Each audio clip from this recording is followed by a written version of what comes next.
सब में अय्यूब की किताब पढ़ी है? कितने लोगों ने पढ़ी है? अय्यूब की किताब जो है वहां पर अय्यूब के परिवार के बारे में बात करती है कि अय्यूब कैसी समस्याओं से गुजर रहा है। पैसे की कमी नहीं थी, धन संपत्ति बहुत थी उसके पास, और बाइबल ऐसा बताती है उस जमाने के अंदर सबसे अमीर व्यक्तियों में से वो था। दास दासी और चारों तरफ उसकी प्रॉपर्टी इतनी फैली हुई थी। और अचानक एक समय उसके जीवन में ऐसा आया कि उसे परीक्षाओं के दौर से गुजरना पड़ा। और जब परीक्षाओं के दौर से गुजरना पड़ा तो एक के बाद एक समस्याएं ऐसी आई जिसकी वजह से अय्यूब अपना भरोसा प्रभु पर से हटा ले। परंतु अय्यूब अय्यूब है। हालेलुया।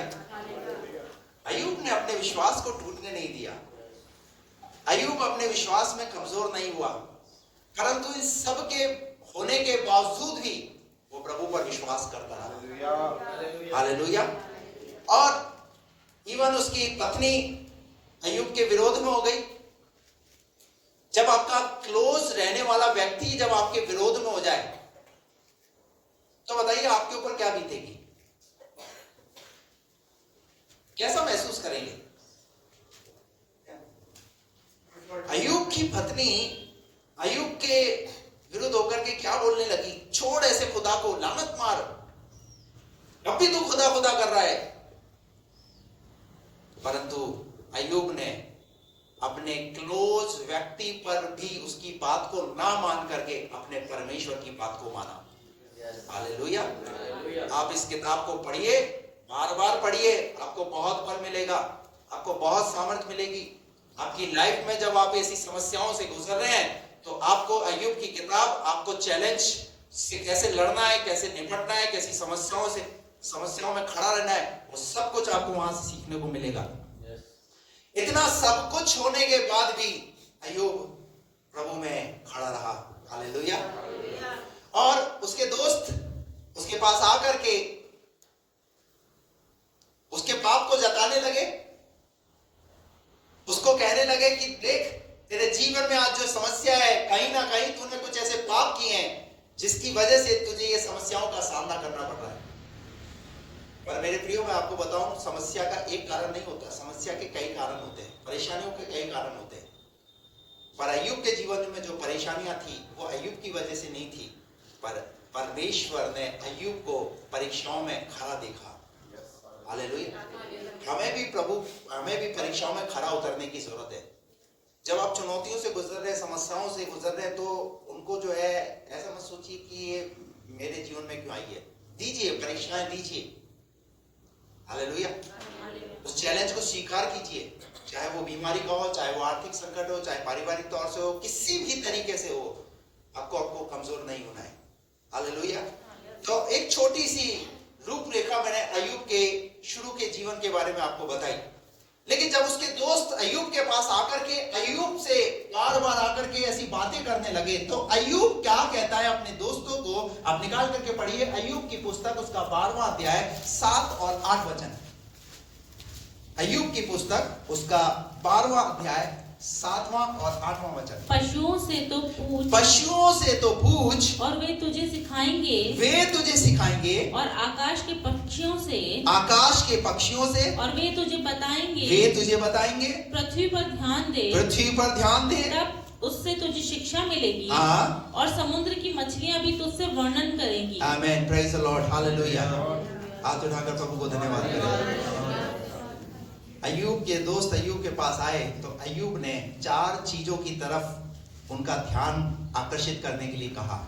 नंबर 1, पहला, पशुओं से पूछ, वे तुझे दिखाएंगे। क्या करेंगे वो? है? दूसरा, आकाश के पक्षियों से वे तुझे बता देंगे।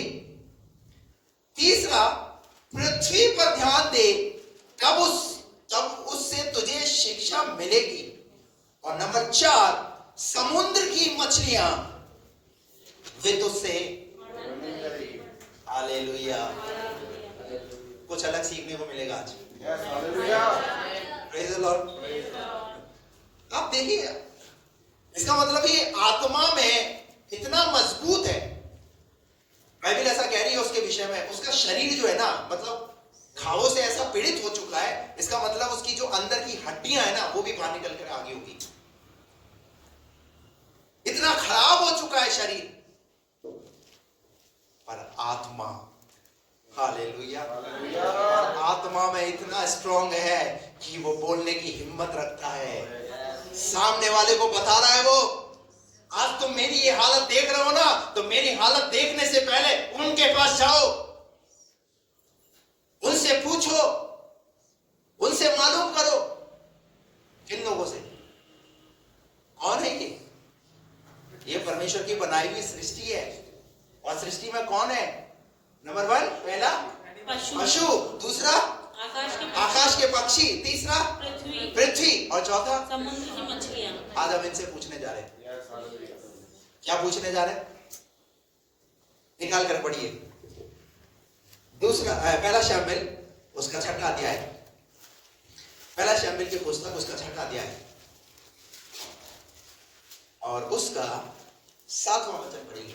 इसीलिए अब तुम एक नई गाड़ी बनाओ और ऐसी दो दुधार गायें लो जो जुए तले ना आई हो, और उन गायों को उस गाड़ी में जोत कर उनके बच्चों को उनके पास से लेकर घर को लौटा दो। तब यहोवा का संदूक लेकर उस गाड़ी पर रख दो, और सोने की जो वस्तुएं तुम उसकी हानि भरने के लिए। अब सुनिए, थोड़ा सा मैं आपको इसकी भूमिका बता देता हूं। क्या हुआ यहाँ पर? जो वाचा का जो संदूक था वो शीलो में था, एली याजक के यहाँ पर, परंतु फलिश्तियों ने बार बार इजरायलियों पर क्या बोला? आक्रमण बोला, हमला बोला, और वहां से इजरायलियों के यहां से वाचा के संदूक को लेकर के आ गए। अब वाचा का संदूक जो है ना वो हल्की चीज नहीं है, हल्की बात नहीं है वाचा के संदूक को लाना। यानी वाचा का संदूक क्या दिखा रहा है? वो प्रेजेंस ऑफ गॉड, प्रभु की उपस्थिति को दर्शाता है वो। और बाइबल ऐसा कहती है, बार फलिश्ती जा करके इजरायलियों को मारते, उनके साथ अत्याचार करते, बुरा व्यवहार करते, और वहां से वो क्या लिया है? वाचा का संदूक। परमेश्वर ने भी अपने वाचा के संदूक को किनके हाथों में सौंप दिया? फलिश्तियों के हाथ में सौंप दिया। अब जब फलिश्तियों के हाथ में सौंप दिया तो परमेश्वर के वाचा का संदूक है, चाहे वो इजरायलियों के पास रहे, चाहे वो फलिश्तियों के पास रहे, अगर जहां गड़बड़ होगी, घोटाला होगा, कुछ भी होगा, तो प्रभु छोड़ने वाला किसी को भी नहीं है। अब लिखा है, जब वाचा का संदूक फलिश्तियों के यहाँ पर आ गया, तो अब फलिश्तियों के यहाँ जैसे आया तो वहां पर कुछ हलचल हुई। अगर आप उसका 6वां अध्याय अगर आप पढ़ोगे तो आपको पता चलेगा क्या हुआ वहां पर। पढ़िए 6 का, इसी का 6 का 1 पद से पढ़िए। यहोवा का संदूक फलिश्तियों के देश में 7 महीने तक रहा। कितने महीने तक रहा है? अब 7 महीने के अंदर रहने के कारण क्या हुआ है? पढ़िए। तब फलिश्तियों ने याजकों और हावी कहने वालों को बुलाकर पूछा, यहोवा के संदूक से हम क्या करें? हमें बताओ कि क्या प्रायश्चित देकर हम उसे उसके स्थान पर भेजें? वे बोले, यदि तुम इजराइल के देवता का संदूक वहां भेजो तो उसे वैसे ही ना भेजना, उसकी हानि भरने के लिए अवश्य ही दोष बलि देना। अभी 5वां अध्याय पढ़ना पड़ेगा आपको इसको और समझने के लिए, पर मैं उसमें नहीं जाना चाह रहा, पर मैं क्योंकि मैं थोड़ा सा फिर भटक जाऊंगा मैं अपने टॉपिक से। पर यहाँ पर अब ये फलिश्ती लोग क्या करने लगे? फलिश्ती लोग कहने लगे कि अब इस वाचा के संदूक को क्या कर दो, इसे रिटर्न कर दो, इसे भेज दो, क्योंकि हमारे यहाँ पर भी इस वाचा के संदूक के द्वारा मृत्यु, बीमारी और इसका प्रभाव, इसका मतलब इस संदूक की वजह से हो रहा है। अब 5वां अध्याय आप घर जाकर के पढ़िएगा, आपको पता चलेगा, 4वां और 5वां अध्याय। अब इन लोगों ने क्या करा? एक योजना बनाई। और क्या योजना बनाई?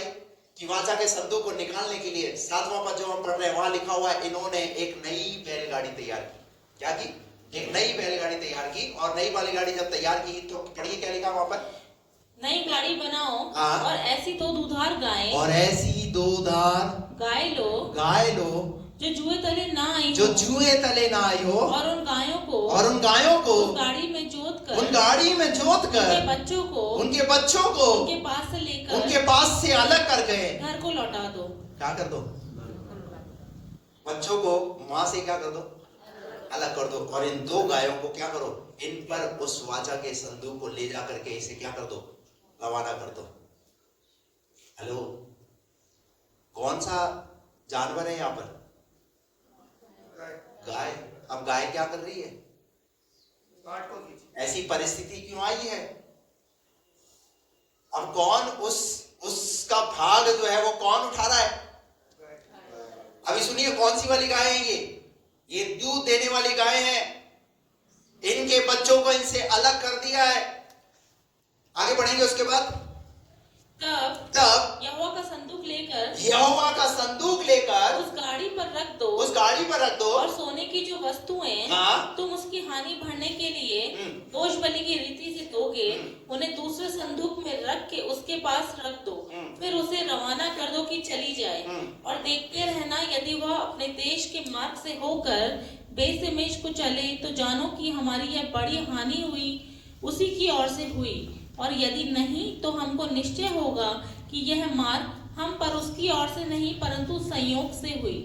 उन मनुष्यों ने वैसा ही किया, अर्थात 2 दूधार गाय लेकर उस गाड़ी में जोती और उनके बच्चों को घर में बंद कर दिया, और यहोवा का संदूक और दूसरा संदूक और सोने के चूहों को अपनी गिलटियों की मूर्तों को गाड़ी पर रख दिया। तब गायों ने बेतशेमेश का सीधा मार्ग लिया, वे सड़क रंभाती हुई चली गई, और न दाहिने मुड़ी और न बाएं। और पलिश्तियों के सरदार उनके पीछे पीछे बेतशेमेश की सीमा तक गए। बेतशेमेश के लोग तराई में गेहूं काट रहे थे, और जब उन्होंने आंखें उठाकर संदूक को देखा तब उसके देखने से आनंदित हुए। गाड़ी यहोशू नामक एक बेतशेमेशी के खेत में जाकर वहां ठहर गई, जहां एक बड़ा पत्थर था। तब उन्होंने गाड़ी की लकड़ी को चीरा और गायों को होम बलि करके यहोवा के लिए चढ़ाया, और लेवियों ने यहोवा के संदूक को उस संदूक समेत जो साथ था, जिसमें सोने की वस्तुएं थी, उतार के उस बड़े पत्थर पर रख दिया। और बेतशेमेश के लोगों ने उसी दिन यहोवा के लिए होम बलि और मेल बलि चढ़ाए। यह देखकर प्रेज़ द लॉर्ड। समझ में आया आपको क्या हुआ यहाँ पर? गायों को उनके बच्चों से अलग कर दिया, और लगभग 13 किलोमीटर तक गाय अपने परमेश्वर यहोवा के वाचा के संदूक को लेकर के जा रही है। अब जब गाय मां से बच्चे को अलग कर दिया तो बच्चा क्या चिल्ला नहीं रहा होगा? हेलो, बच्चा चिल्ला रहा होगा, बच्चा रो रहा होगा, परंतु मां को किसकी इच्छा पूरी करती है? हेलो, किसकी इच्छा पूरी करनी है? उसे अपने परमेश्वर की इच्छा पूरी करनी है। उस वाचा के संदूक को वहां से लेकर के जाना है। 13 किलोमीटर तक गाय ने पीछे मुड़कर नहीं देखा। हालेलुया। ये किसका टास्क है? हेलो, ये परमेश्वर ने किसको दिया है? उस जानवर को दिया है। अय्यूब कह रहा है, उससे पूछो कि वो परमेश्वर की आज्ञा को पूरा करने के लिए अपने ऊपर, अपने खांधे के ऊपर उसको लेकर के जा रही है। अपने बच्चे की आवाज को महत्व ना दे करके अपने परमेश्वर की आवाज को महत्व दे रही है। आज आपकी लाइफ के अंदर कौन महत्व रखता है? कौन है आपकी लाइफ के अंदर महत्वपूर्ण? हम किसे महत्व देते हैं? 13 किलोमीटर तक निकले, पड़ी जा रही है। नहीं, वहां लिखा हुआ है ऊपर के पद के अंदर, ना तो उसने गाय देखा। अरे गाय गाय गाय, देखिए कितना परमेश्वर की आवाज को, मतलब परमेश्वर की बात को पूरा करने के लिए। अभी आप अगर रोड पे गाय देखोगे ना तो गाय क्या करेगी? कभी ऐसे चलेगी, कभी ऐसे चलेगी, कभी इधर देख रही, कभी उधर देख रही है, हरियाली। लेकिन ये गाय अपने बनाने वाले परमेश्वर की आज्ञा को पूरा करने के लिए 13 किलोमीटर तक बच्चा चाहे रो रहा है, चाहे कुछ भी कर रहा है, उसकी आवाज पर ध्यान ना दे करके वो अपने स्वर्गीय परमेश्वर की इच्छा को पूरा करने के लिए। अभी तो अय्यूब कह रहा है, तो मुझसे पूछ लो, जाकर एक बार उन गायों से पूछो कि वो अपने परमेश्वर की आज्ञा को पूरा करने के लिए तैयार है। तो मैं अगर इन परिस्थितियों से झगड़ा हुआ हूं, मैं अगर बीमारी से घिरा हुआ हूं, मैं अगर समस्याओं से घिरा हुआ हूं, तो ये कोई बड़ी बात नहीं है। अरे पूरी पृथ्वी उसका कहना मानती है। हालेलुया। अगर वो जैसा चाहता है वैसा करने के लिए हम तैयार हैं। हालेलुया। आर्मी के अंदर अगर बोल दिया ना तो वो करना ही है, नो तो है ही नहीं। बराबर, नो तो है ही नहीं। अगर इस लाइन को ज्वाइन किया है तो आपको यस यस यस। आपने अगर प्रभु के पीछे चलने का निर्णय लिया है ना तो नो तो होना ही नहीं चाहिए आपका। हालेलुया। चाहे वो सुख में रखे चाहे वो दुख में रखे। हालेलुया। बोलना प्रभु यस हम तैयार हैं। Praise the Lord. अय्यूब ने कहा पशुओं से पूछ। अभी हम किससे पूछ रहे हैं? अभी क्या पूछ रहे हैं? तेरे को एक बार भी चिंता नहीं, तेरा बच्चा रो रहा था कि जाकर के दूध पिला करके फिर चली जाती? तो गाय क्या बोलोगी? मेरे लिए पहला काम कौन सा महत्व रखता है? मेरे लिए पहला काम मेरे परमेश्वर का महत्व रखता है। Hallelujah. Praise the Lord. Hallelujah. इसका पढ़िए निकाल करके, इसी का 6 का 12 पद। तब गायों ने बेत शेमेश का सीधा मार्ग लिया। तब गायों ने बेत शेमेश का सीधा मार्ग लिया। वे सड़क ही सड़क और वे सड़क बम्बाती हुई चली गई। और न दाहिने मुड़ी न बाएं मुड़ी। और पलिश्तियों के सरदार उनके पीछे पीछे बेत शेमेश की सीमा तक गए। आगे बेत शेमेश के लोग तराई में गेहूं काट रहे थे और जब उन्होंने आंखें उठाकर संदूक को देखा तब उसके देखने से आनंदित हुए। Praise the Lord. Hallelujah. Hallelujah.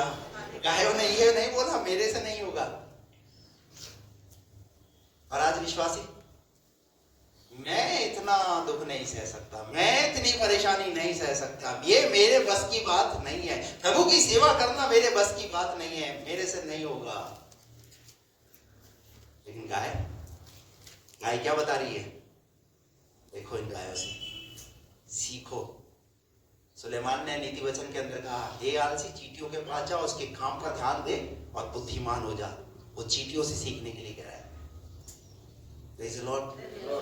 अगर हम परमेश्वर की बनाई हुई सृष्टि हैं, परमेश्वर ने हमें बनाया है, हमारी रचना की है, तो परमेश्वर हमें ऐसे ही नहीं छोड़ेगा, पर पूरी रीति से वो हमें बनाने का प्रयास करेगा। गायों ने ये नहीं बोला हमसे नहीं होगा, मेरे से नहीं होगा, हमें छोड़ दो। वो परमेश्वर की महिमा को करने के लिए निकल पड़ी है। और इतना ही नहीं, वहां पर क्या हुआ पता है? क्या हुआ वहां पर? इसका 14 पद। गाड़ी यहोशू नामक एक बेत शेमेशी के खेत में जाकर वहां ठहर गई, जहां एक बड़ा पत्थर था। तब उन्होंने गाड़ी की लकड़ी को चीरा और गायों को होम बलि करके यहोवा के लिए चढ़ाया। किसके लिए? ये बलिदान किसको दर्शाता है? ये बलिदान किसको? गायों ने अपने आप को किसके लिए बलिदान कर दिया? परमेश्वर के लिए। हालेलुया। Praise the Lord. उन गायों से पूछो कि वो अपने परमेश्वर के लिए बलिदान होने के लिए तैयार हो गई। Praise the Lord. और हमारे जीवन में जब संकट से हम गुजर रहे होते हैं, परेशानियों से हम गुजर रहे होते हैं, तो हम हमारी प्रार्थना बंद, हमारा वचन पढ़ना बंद, हमारा चर्च जाना बंद, संगति बंद, और उल्टे परमेश्वर के विरोध में बोलना शुरू, कुड़कुड़ाहट शुरू। पर आज इस अय्यूब की किताब के 12वें अध्याय के 7 पद से और पहला शमूएल के 6 अध्याय से इस बात को सीखिए, जो इस बात पर अय्यूब कह रहा है कि उनसे पूछो कि वो कैसे परमेश्वर की महिमा करने के लिए निकल पड़ी है। Praise the Lord. निकाल करके पढ़िए।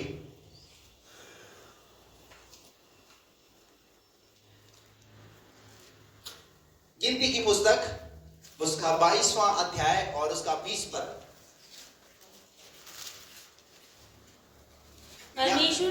यहाँ एक और पशु है, वो कौन है? पढ़िए।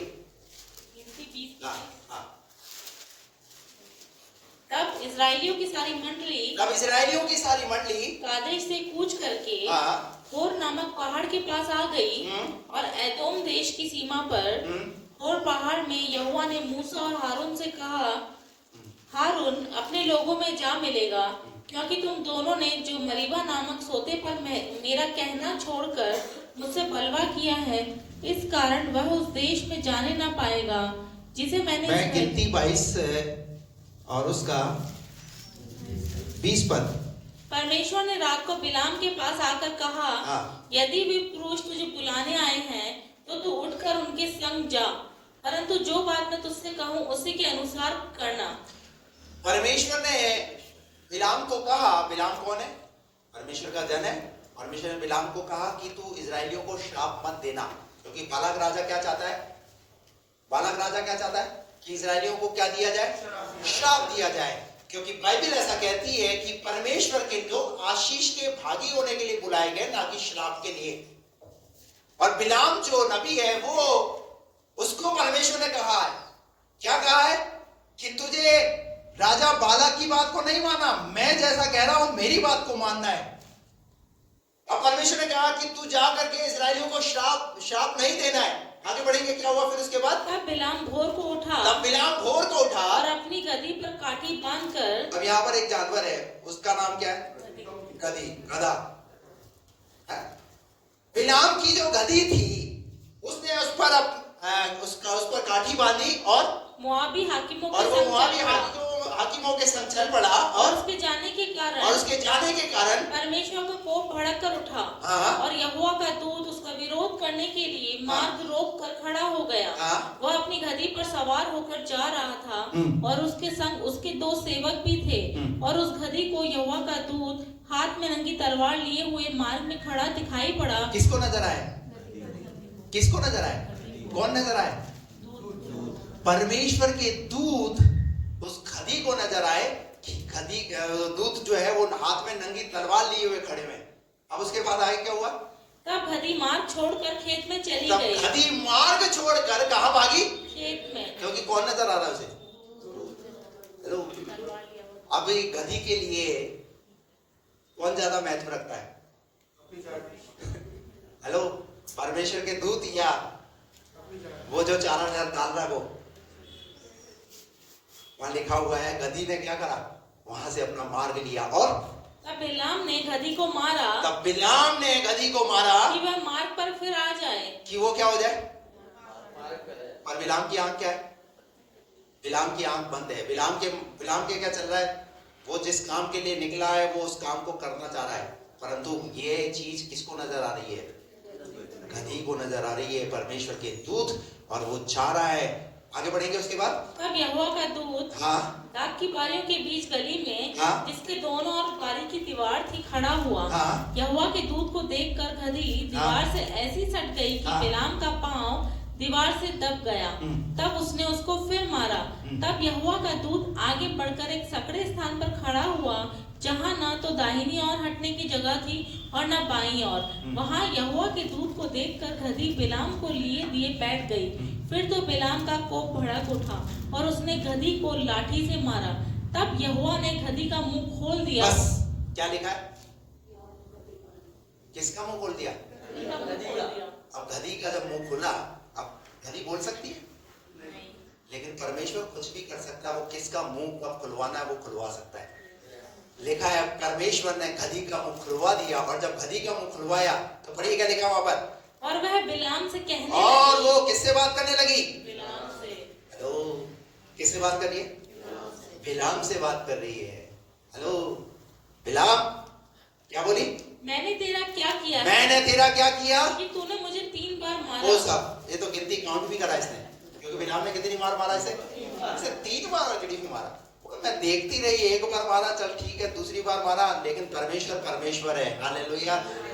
जब इंसान गलत चलता है तो परमेश्वर गधे के मुंह को खोल देता है। हालेलुया। जब इंसान कहना नहीं मानता तो परमेश्वर जानवरों को इस्तेमाल करना शुरू कर देता है। और परमेश्वर ने गधी के मुंह को खोला, और गधी क्या बोलने लगी? तूने मुझे कितनी बार मारा? 3 बार मारा। हालेलुया। और क्या बोली? बिलाम ने गधी से कहा, यह कि तूने मुझसे नटखटी की।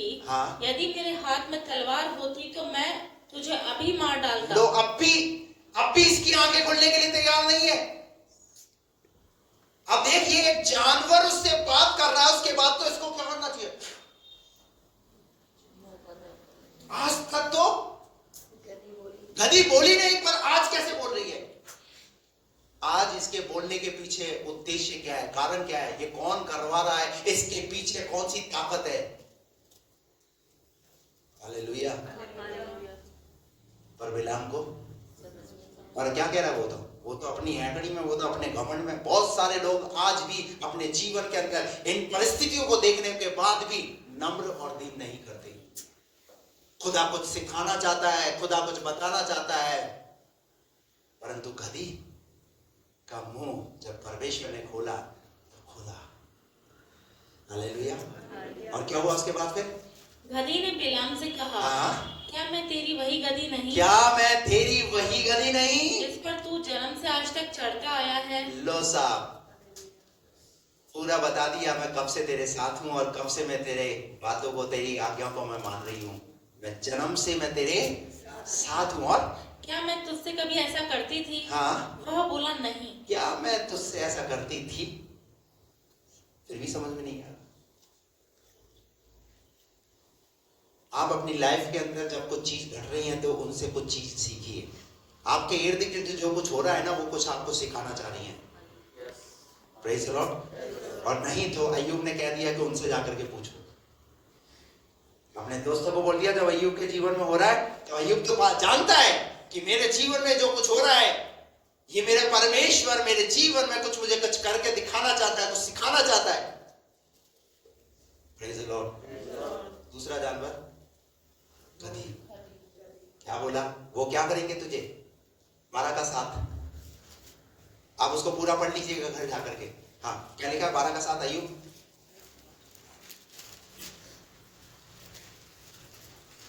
पशुओं से तो पूछ। पशुओं से तो पूछ। अभी क्या करा हमने? अभी उनसे पूछा, उन्होंने बताया कि 3 बार मुझे मार पड़ी है। बताया, सिखाया उन्होंने। हालेलुया। उनसे ना लिखा है पशुओं से पूछ और वे तुझे सिखाएंगे। और ये तुझे सिखाएंगे। और आकाश के पक्षियों से। अब आइए दूसरा पक्षी, आकाश के पक्षी से वे तुझे बताएंगे। वे तुझे बताएंगे। आपको पता है पक्षी का कौन सा याद आ रहा है अभी आपको बाइबल में? पहला राजा उसका 17वां अध्याय उसका 4 पद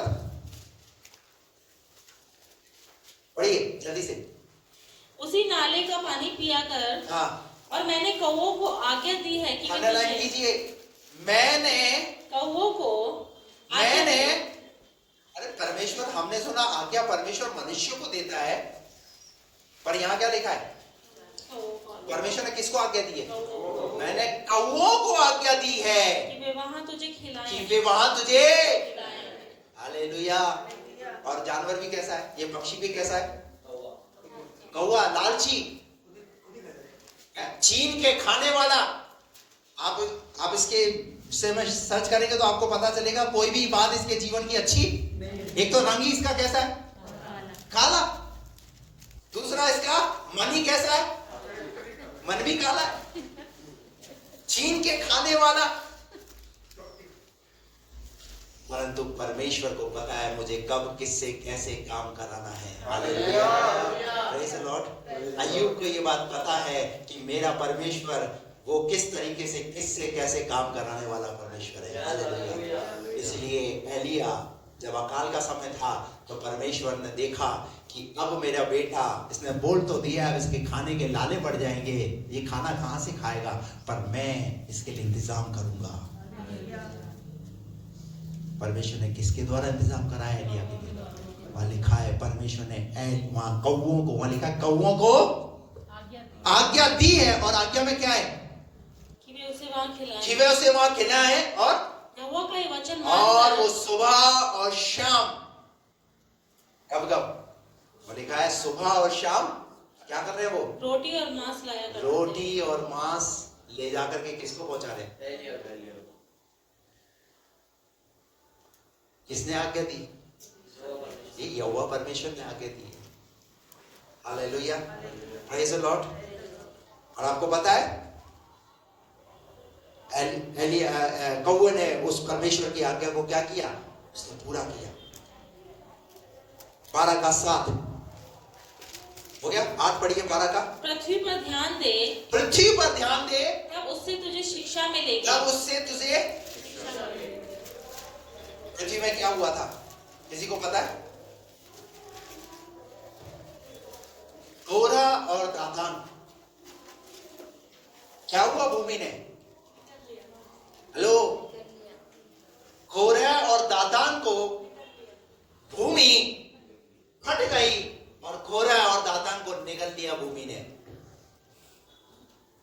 जब इंसान ठीक नहीं चलेगा तो परमेश्वर इन प्रकृति की चीजों के द्वारा परमेश्वर कुछ करके दिखाएगा।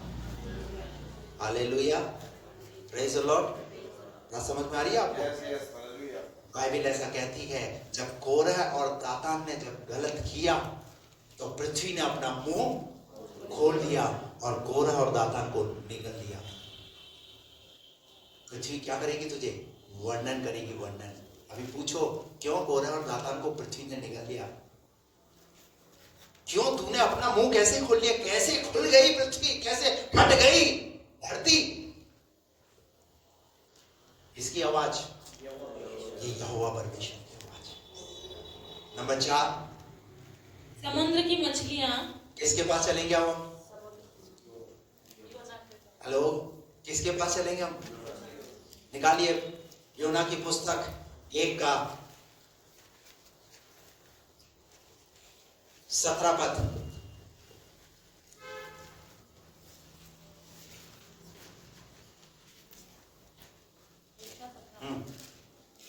यहोवा ने एक बड़ा सा मच्छ ठहराया था। किसने ठहराया? ये सब बातें ऐसे हल्के में नहीं है, ये सब बातें हुई हैं। इसलिए परमेश्वर ने इनके नाम डाल करके ये बात बताने के लिए कि आप इस बात को सीखो कि परमेश्वर ने किस किस को ठहराया। हम क्या सोचते हैं? परमेश्वर ने मुझे ठहराया,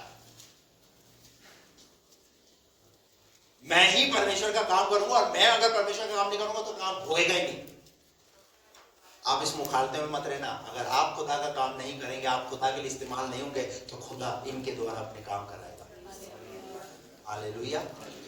क्या लिखा है यहाँ पर? यहोवा ने एक बड़ा सा मच्छ ठहराया, एक बड़ा सा मच्छ ठहराया कि योना को निगल ले। कि योना को क्या कर ले? निगल ले। योना को। Praise the Lord. अब मगरमच्छ तो बहुत सारे होते हैं, परंतु एक को ही ठहराया। अब एक क्या कर रहा है? परमेश्वर की बात को मान रहा है, परमेश्वर की बात को पूरा करने के लिए।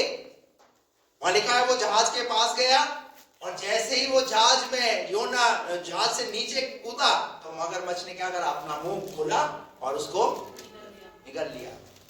उसके बाद क्या हुआ? योना 2 का 10।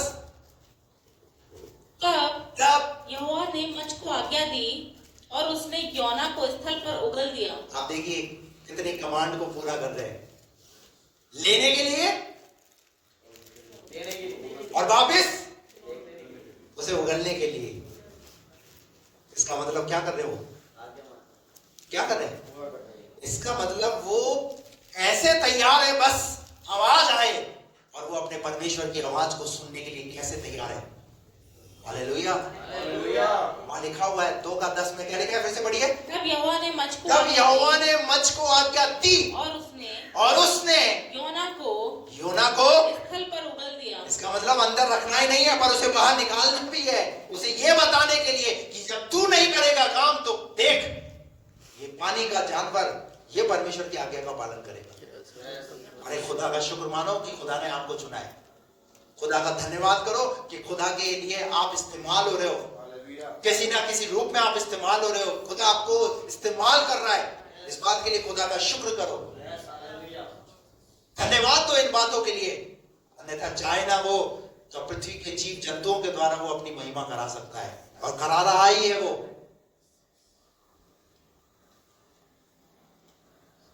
योना को परमेश्वर ने आज्ञा दी और क्या करा?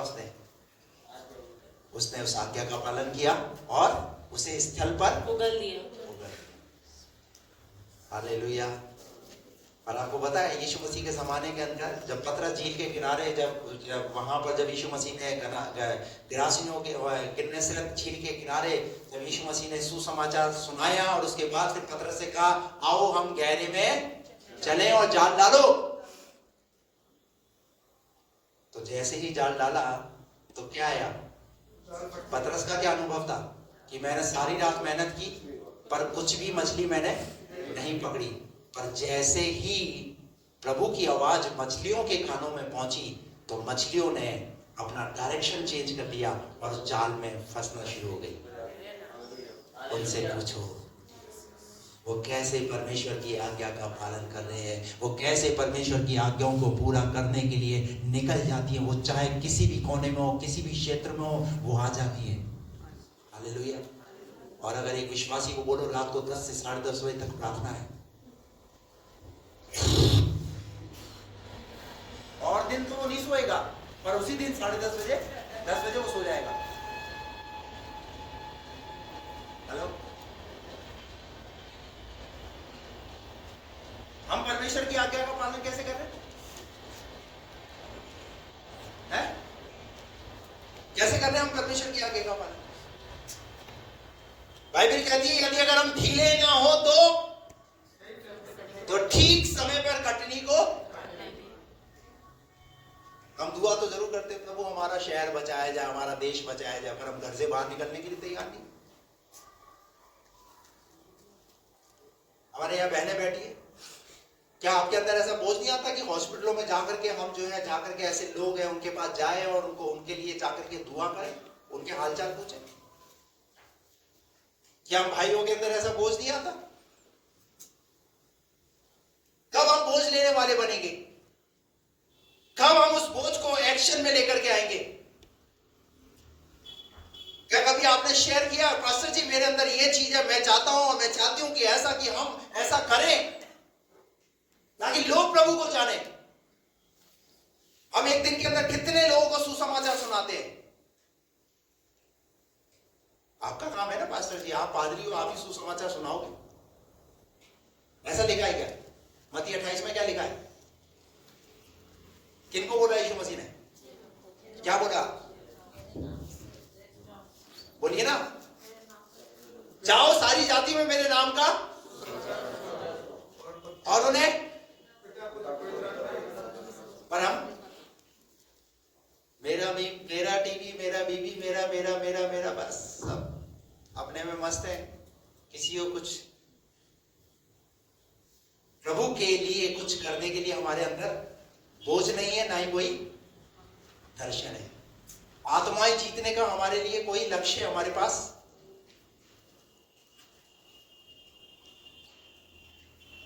कैसी कंडीशन है?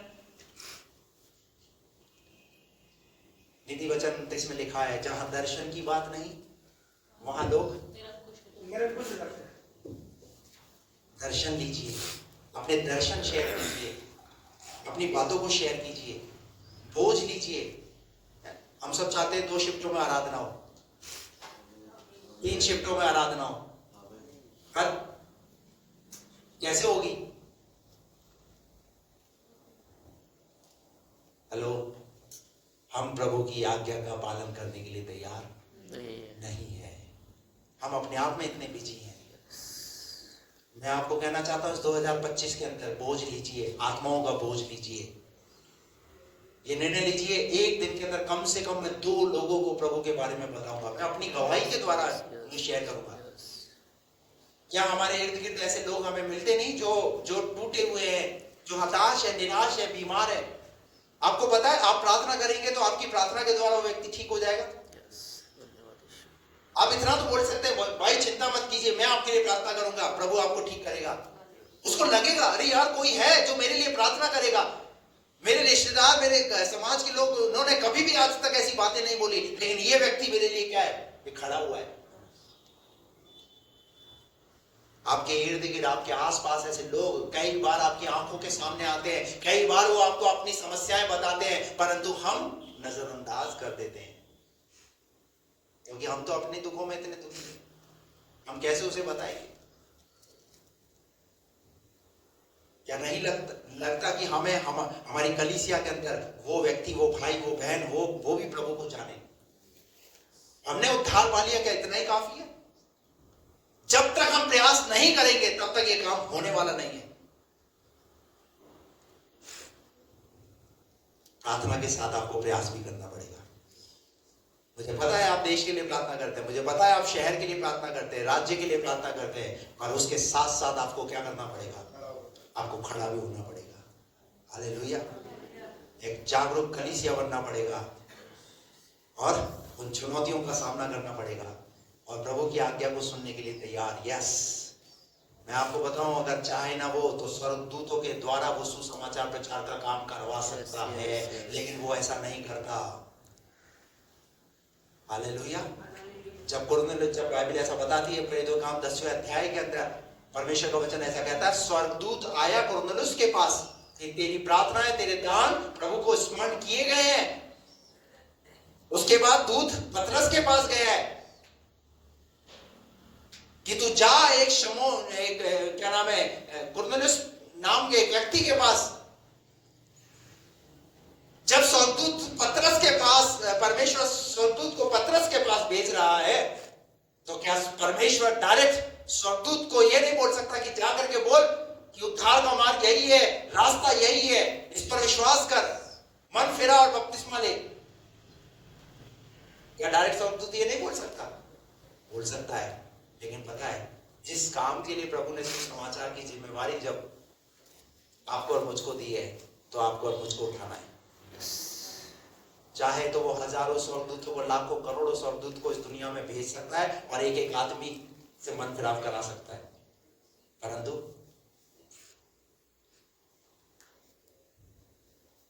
किसे दी जिम्मेवारी? तो समझ में आ रहा है आपको?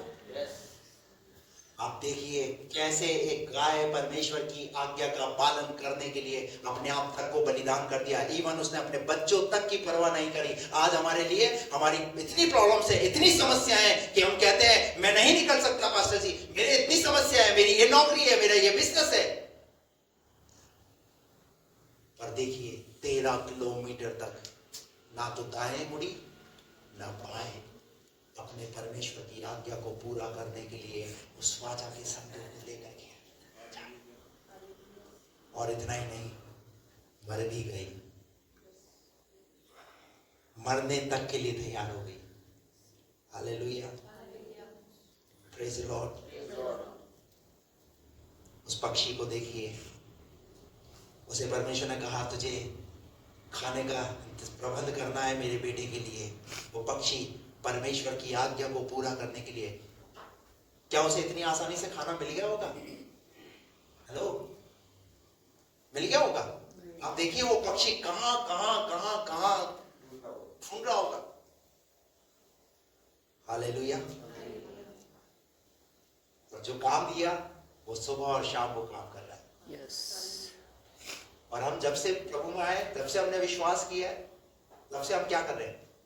हम अपने घर से चर्च, चर्च से घर से चर्च, चर्च से घर, बस एक काम। बाकी बीच में कुछ मिसिंग है, कुछ मिस हो रहा है। मैं कहीं ना कहीं प्रभु की आज्ञा का पालन नहीं कर रहा हूं। गाय प्रभु की आज्ञा का पालन कर रही है, पक्षी प्रभु की आज्ञा का पालन कर रहे हैं। पृथ्वी ने अपना मुंह खोल दिया,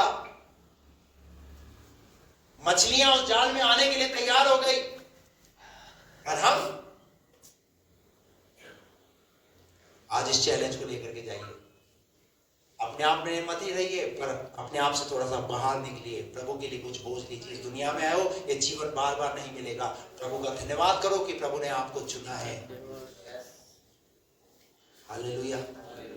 प्रभु ने यशायाह को बोला कौन जाएगा, तो यशायाह ने बोला प्रभु मुझे भेज, मैं जाऊंगा। हालेलुया। क्या हम तैयार हैं? क्या हम प्रभु की आज्ञा मानने के लिए तैयार हैं? क्या प्रभु की आज्ञा को पूरा करने के लिए तैयार हैं? जब पास्टर आदेश करे तब हम अपने घर से निकलने के लिए तैयार हैं कि आज मीटिंग के लिए वहां जाना है, आज हम उस जगह पर जाना है। आज हमारी स्थिति क्या है?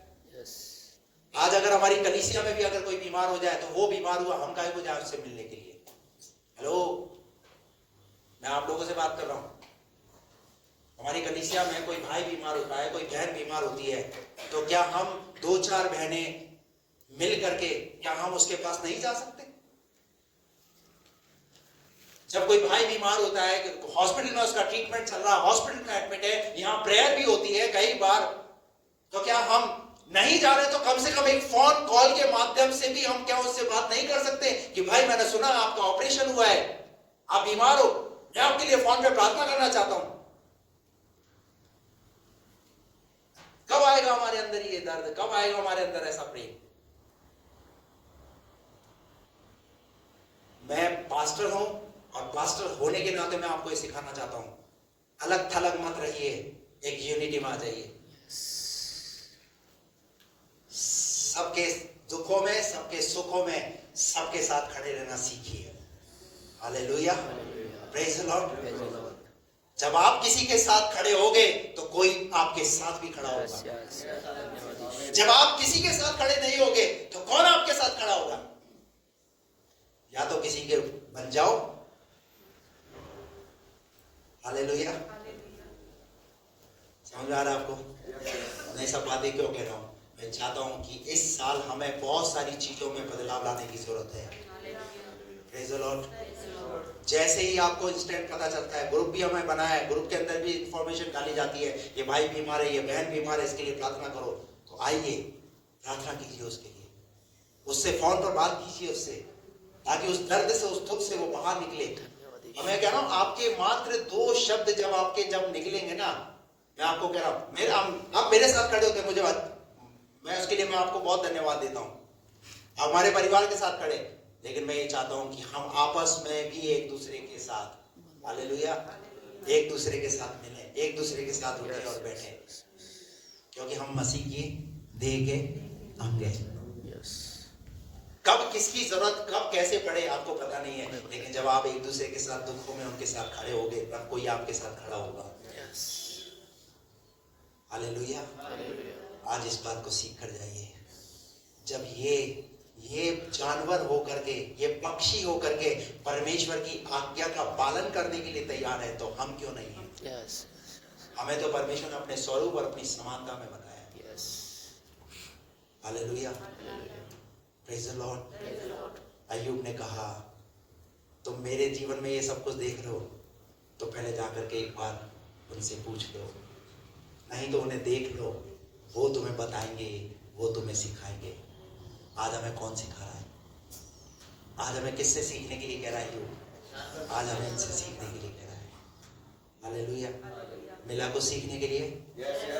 हालेलुया, एक छोटा बच्चा भी होता है ना, तो उससे भी हमें सीखने को मिलता है। Praise the Lord. ये मत सोचिए नहीं मैं तो बड़ा हूं, मैं ये मुझे क्या सिखाएगा, नहीं, हर एक इंसान से सीखने का प्रयास कीजिए। आइए अपनी आंखें बंद करें।